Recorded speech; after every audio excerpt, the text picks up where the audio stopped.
ثلاث حاجات ما بين السمبل هيدروبيك جنريشن، ما بين البارشال فيزيكولار مول والبلاسنتال ميزنكايمال ديسبليسيا. هبتدي مع السمبل هيدروبيك جنريشن. السمبل هيدروبيك جنريشن يساوي ان انا كان عندي حاله ميزد ابورشن، والحاله الميزد ابورشن دي بدا يظهر فيها البلاسنتا بتاعتها شويه فيسيكلز صغيره خالص موجوده في البلاسنتا بتاعتها، وبالتالي دي اقول عليها سمبل هيدروبيك جنريشن.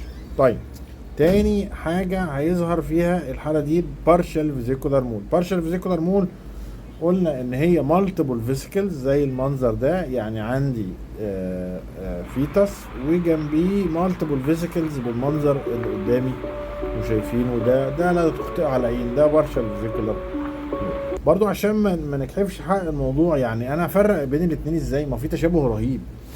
اكشولي هنا البيتا اس جي هيبقى لو قوي، وهنا البيتا اس جي هيبقى عالي قوي. يبقى اذا التفرقه ما بين بارشل فيزيكولار مول والسمبل هيدروبيك اللي هي انت ممكن بحظك سيء وحالات كتير جدا من اللي هي جايه ميزد ابورشن والدنيا بالنسبه لك سهله في التفرقه، خلاص انت ميزد ابورشن دي من الحالات السهله في العياده، بس ظاهر معاها شويه فيزيكلز فتلخبطك.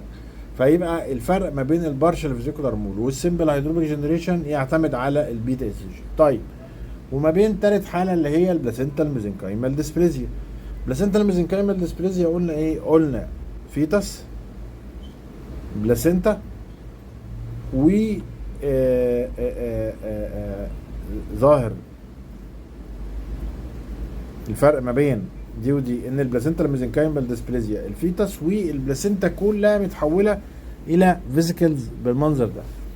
يبقى البارشال فيزيكولار مول ثلاث حاجات، البلاسنتال ميزنكايمال ديسبليزيا حاجتين بس.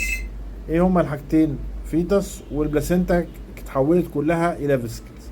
البارشال فيزيكولار مول ثلاث حاجات، فيتس وبلاسنتا وجنبها مالتيبل فيسكلز. سمبل هيدروبيك جنريشن برضو الفيتس موجود والبلاسنتا اتحول اجزاء منها صغيره الى ايه؟ حصل فيها هيدروبيك جنريشن. يبقى البارشال فيزيكولار مول 3 انتيتي، يعني الفيتس والفيسيكلز الكتيره مع البلاسنتا. البلاسنتا الميزنكايمال ديسبليزيا حاجتين بس، الفيتس وجنبيه مالتيبل فيسيكلز اللي هي التحول البلاسنتا الى ميزنكايمال ديسبليزيا.